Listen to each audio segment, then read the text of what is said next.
Allez, salut amis investisseurs, aujourd'hui vidéo sur, comme tu as pu le voir, les grosses dépenses qui peuvent faire peur, ok? Aujourd'hui on va parler d'un frein ultra courant chez les débutants en immobilier, c'est la peur des grosses dépenses, parce que l'immobilier c'est quand même un investissement qui peut faire peur, hein, parce que notamment au-delà de la somme que tu vas mettre, c'est engageant sur minimum les 10, 15, 20, 25 ans de crédit derrière, d'accord? Donc ça peut faire peur. Là, je vais plutôt me focaliser sur les grosses dépenses liées à l'immobilier et pas obligatoirement au crédit immobilier, mais je sais que ça peut faire peur quand tu veux te lancer dans l'immobilier. Et que tu as déjà entendu qu'il faut 20 000 euros d'apport par-ci, 15 000 euros pour les travaux, tu peux avoir des imprévus à 5 chiffres, et ça peut te bloquer. Et c'est normal. Hein. Et laisse-moi un peu t'expliquer pourquoi cette peur est naturelle et surtout pourquoi elle ne doit pas, surtout pas te paralyser dans ta quête pour acheter un bien immobilier. D'accord? Donc d'abord, d'où vient cette peur? Déjà, avant de la comprendre et de la combattre, avant de la combattre, pardon, il faut la comprendre. Ok? Quand on n'a jamais investi, voire des montants à plusieurs dizaines de milliers d'euros, c'est choquant, ça fait peur. D'accord? Tu penses immédiatement à oh là là, si je perds tout, si je me trompe, si j'arrive pas à rembourser, si le locataire ne paie pas, surtout qu'avec les journaux et tout ce que tu entends, ils te font bien flipper parce que ça leur permet de les faire manger. En réalité, tu n'as pas peur de dépenser, tu as peur de mal dépenser, d'accord? Et c'est une peur saine, ok? Le problème, c'est quand elle t'empêche d'agir, mais même, par exemple, quand le projet, il est bon, ok? Donc déjà, il faut que tu fasses un changement de mindset, d'accord? Il faut que tu dises, une grosse dépense n'est pas un problème si elle est stratégique, ok? C'est même souvent la condition pour enclencher de vrais résultats. Je vais te donner plusieurs exemples. Par exemple, 8 000 euros de travaux, comme ça, dit de but en blanc, ça peut faire peur, mais ça peut permettre derrière d'augmenter le loyer et d'avoir une plus-value à la revente. 20 000 euros d'apport, encore plus flippant, c'est au début, c'est la banque qui va te demander ça, ouais, mais ça te permet de sécuriser un emprunt sur un bien rentable. Ça permet de rassurer le banquier. Ça permet donc d'améliorer ton scoring bancaire, okay, sur lequel j'ai fait une vidéo et je te laisse aller voir. 1500 euros de formation, par exemple, tu vas payer une formation dans l'immobilier par le billet d'Internet, c'est cher, mais ça peut t'éviter derrière 15 000 euros d'erreur dans ton parcours, par exemple. Parce que tu vas prendre l'expérience de quelqu'un qui est passé et qui a plus de compétences que toi, et c'est normal, d'accord? Donc même te former, c'est pas une grosse dépense. C'est un acquis et ça va te permettre de gagner plus tard. Le bon état d'esprit, en fait, c'est que ce n'est pas une dépense, c'est un investissement. C'est comme ça qu'il faut le prendre.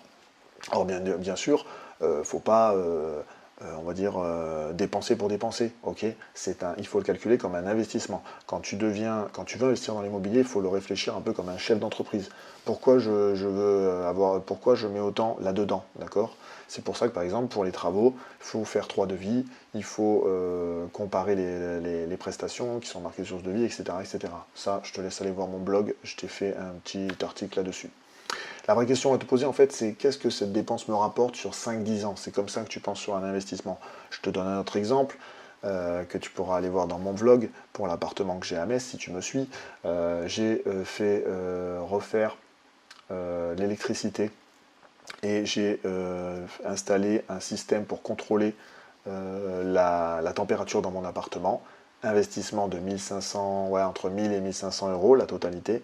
Alors pas pour le chauffage, ça je l'avais fait au début, mais pour le système qui me permet de voir la température dans l'appartement. Ça peut te paraître cher, mais derrière ça va me permettre d'économiser sur ma facture d'électricité chaque année, d'accord, et de donc descendre la mensualité. Tu vois, je l'ai calculé dans un investissement. Le gain, il se fait au fur et à mesure du temps que tu vas garder l'appartement derrière. Donc ça se réfléchit. Tu le veux sur 5, 10, 15 ans, tu veux te retrouver là, tu vas avoir un retour sur investissement sur combien d'années. Tu vois, tout ça se réfléchit et il ne faut pas avoir peur des dépenses parce que de toute façon, l'immobilier, tout ce que tu vas faire va te coûter de l'argent. D'accord? Il n'y a pas de truc peu cher dans l'immobilier qui ne te coûte pas de l'argent après. Tu le vois bien, je te prends un exemple hyper commun, si si tu fais des rénovations avec du matériel de merde, eh ben, tu vas être sûr que 2 ans après, par exemple, tu vas devoir rénover une nouvelle fois cette chose parce que tu as acheté du matériel de merde. D'accord? Donc tout tes investissements dans l'immobilier, toute dépense dans l'immobilier, il faut le prendre comme un investissement et donc il ne faut pas hésiter à attendre un peu plus pour accumuler plus d'argent, pour pouvoir aller dans la qualité et pouvoir être tranquille et serein pendant les 5-10 ans qui suivent. Ok? Alors l'immobilier, comme tu vois, je viens de t'en parler de pas mal, c'est des chiffres en fait, hein. L'immobilier, ce n'est pas de l'émotion, il faut que ce soit des calculs, des prévisions et du concret. L'émotion, le coup de cœur, comme on peut entendre de temps en temps, c'est pour ta maison, pour toi, d'accord? Et encore, j'ai envie de te dire, même pour aller plus loin, et là je vais me faire critiquer, mais les apparts coup de cœur, c'est souvent des apparts sur lesquels tu vas payer trop cher à l'achat, parce que tu as un coup de cœur, voilà, c'est l'émotion qui parle. Et derrière, tu peux avoir des défauts ou même des fois te dire vers la fin, ouais, c'est peut-être mon coup de cœur, mais il me coûte cher, par exemple en chauffage ou en électricité. D'accord?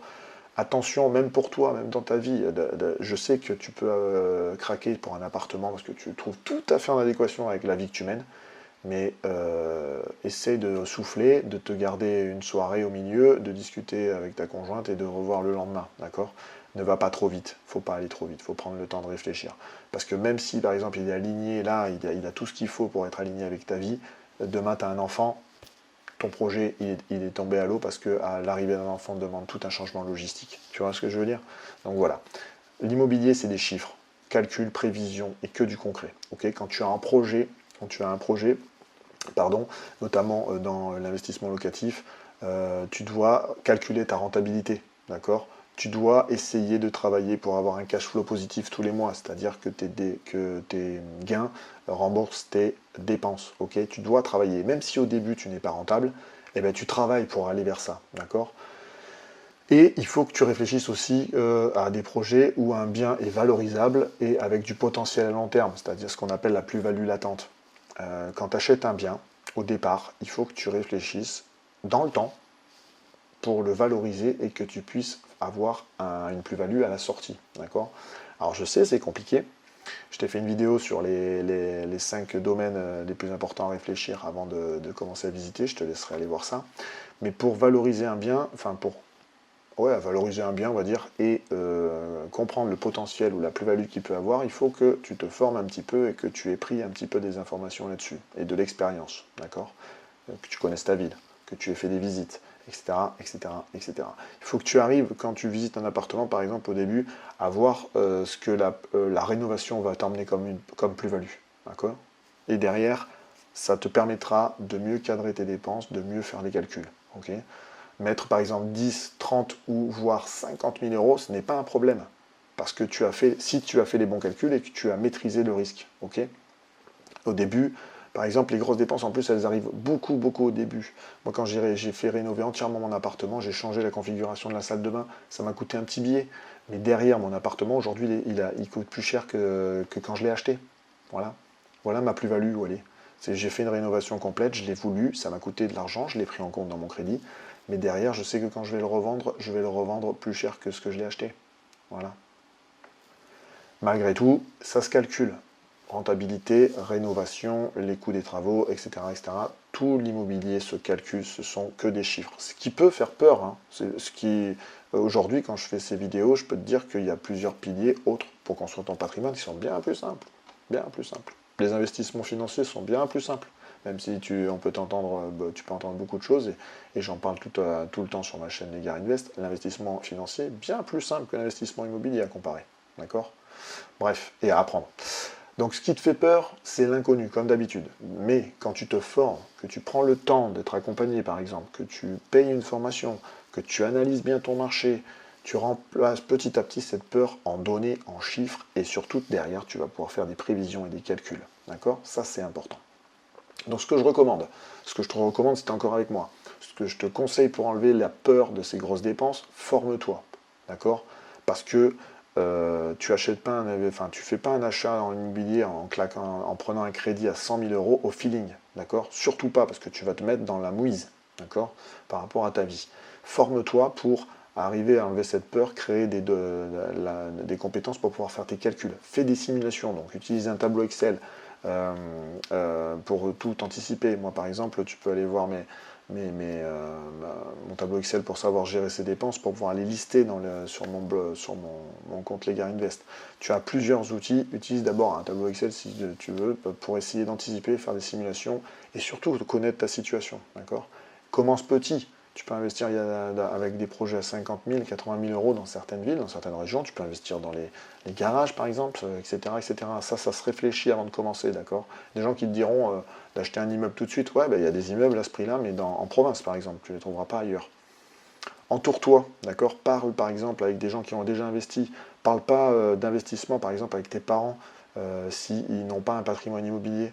S'ils font que de la location nue et que, enfin moi par exemple c'est mon cas, ils font que de la location à l'année, moi je voulais aller vers le Airbnb, je ne suis pas allé voir mes parents parce que je savais qu'ils n'allaient pas être de bons conseils, parce qu'ils ont vécu, enfin ils ont investi l'immobilier d'une certaine manière. Par contre je suis allé faire des conférences IMO, tu as une vidéo là-dessus, je me suis formé sur internet, etc., etc., ce qui m'a donné envie notamment de créer cette chaîne YouTube parce que ça me permet d'entretenir mes compétences et de vous les transmettre. Voilà, entoure-toi de gens qui ont des études de cas, qui ont déjà fait la chose, pour pourquoi pas te faire coacher, pour te faire aider de base et surtout te donner les bonnes informations qui vont bien avec ta simulation, ta situation et ta simulation d'investissement dans l'immobilier. Ok? Et enfin, accepte une part de risque. D'accord? Comme dans tout investissement, il y a une part de risque qu'il faut que tu acceptes. Mais si elle est maîtrisée, elle peut changer ta vie. Ok? Il faut que tu diminues le risque au maximum, mais il ne sera jamais nul. C'est ça que je veux te dire en fait. Tu auras toujours un risque. D'accord? Quand par exemple je fais des travaux dans mon appartement, que j'ai choisi un artisan, j'ai toujours la peur qu'il me rende l'appartement dans un état pire qu'avant, ou qu'il me le rende en retard, ce qui va me faire perdre de l'argent sur les loyers que j'aurais pu avoir en location courte durée. D'accord? Il y a toujours un risque, il faut l'accepter, mais il faut le maîtriser pour le diminuer et enfin pouvoir changer ta vie et pouvoir valoriser ton appartement, c'est le plus important. Les dépenses sont faites, pense-les comme des investissements et ce qui va te permettre de valoriser ton appartement. Donc en conclusion, tu vois, tu as peur des grosses dépenses, c'est normal, mais n'oublie pas, la peur te protège, mais elle ne doit pas t'empêcher et te paralyser d'avancer. D'accord? L'immobilier, c'est fait pour ceux qui se préparent, qui structurent, qui calculent, mais aussi qui osent vers la fin, d'accord? Qui osent passer à l'action. Si tu veux en parler, n'hésite pas à commenter cette vidéo en disant par exemple la dépense qui te bloque aujourd'hui, qui te bloque actuellement. Je me ferai un plaisir d'y répondre en t'aidant en plus parce que j'ai mon parcours aussi personnel qui permet de t'aider et de t'accompagner. Et puis n'hésite pas à suivre, à continuer, à t'abonner à mes réseaux sociaux. Ils sont listés sous la vidéo pour avoir plus de vidéos, plus d'infos. Plus on va dire aussi d'expérience personnelle, sans jargon, sans panique, juste pour qu'on avance tous ensemble à créer un patrimoine en investissement dans l'immobilier. Je te remercie encore de me suivre et je te dis à une prochaine. Ciao.